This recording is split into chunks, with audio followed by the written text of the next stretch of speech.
So this is the team on top of Nafu Peak. Unbelievably technical. We are the first people to climb this mountain.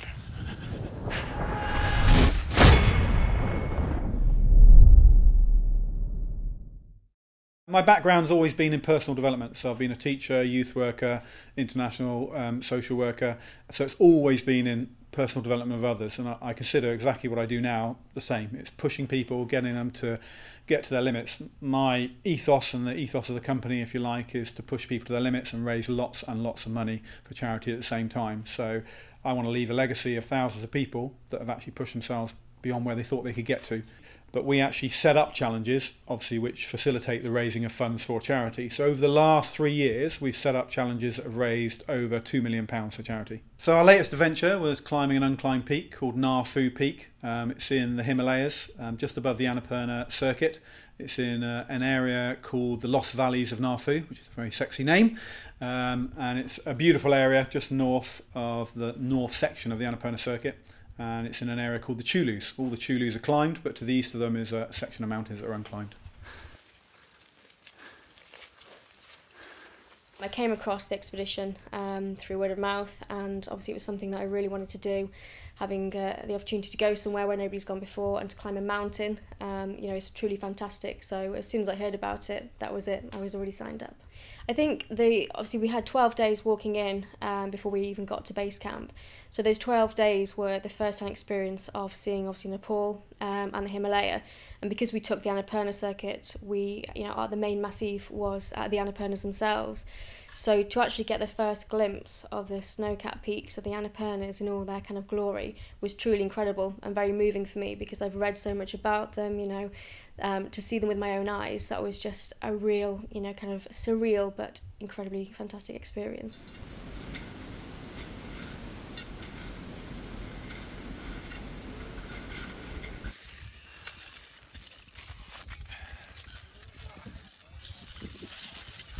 I mean, the appeal's huge with regards to stepping where nobody has ever walked before.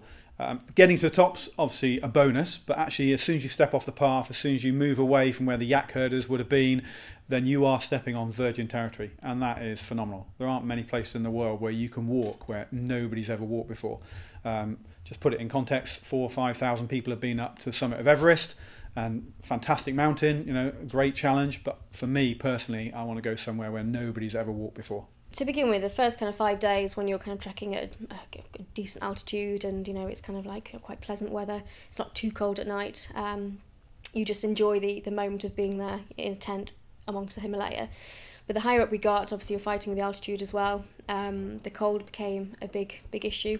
You know, there's times where you'd wake up in the morning and sit up in your tent in your sleeping bag with all your, you know, hoods and hats on, and then suddenly it would start snowing in your tent, and you'd look up and realise there's like a thick layer of frost on the inside of your tent because it was just so cold at night. I think it was a bit of an emotional roller coaster, because there was many times throughout the trip where we were thinking that we're not going to be able to continue.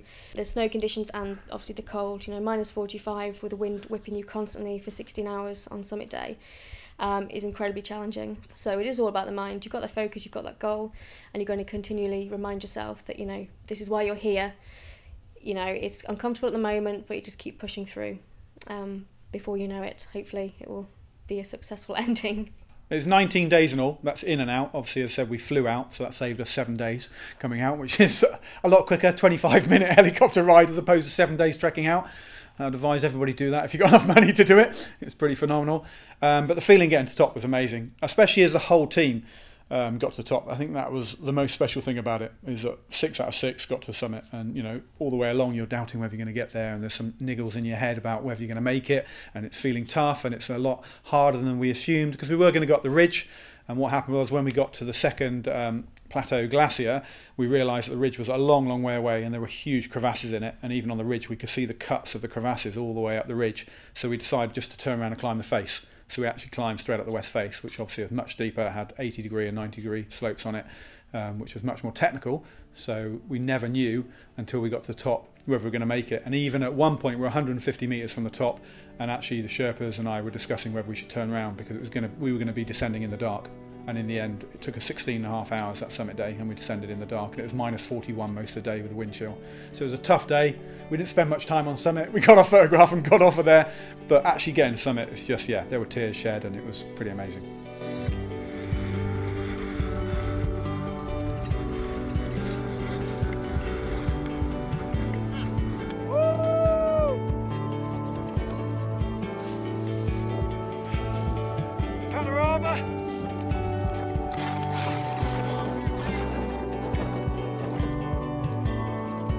Rock tower, we're going to tie the prayer flag to.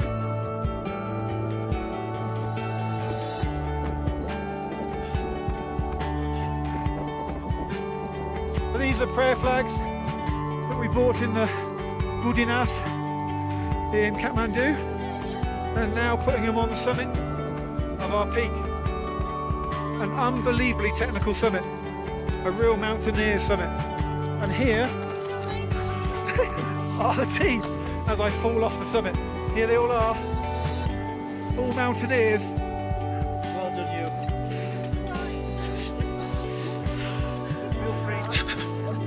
Woo!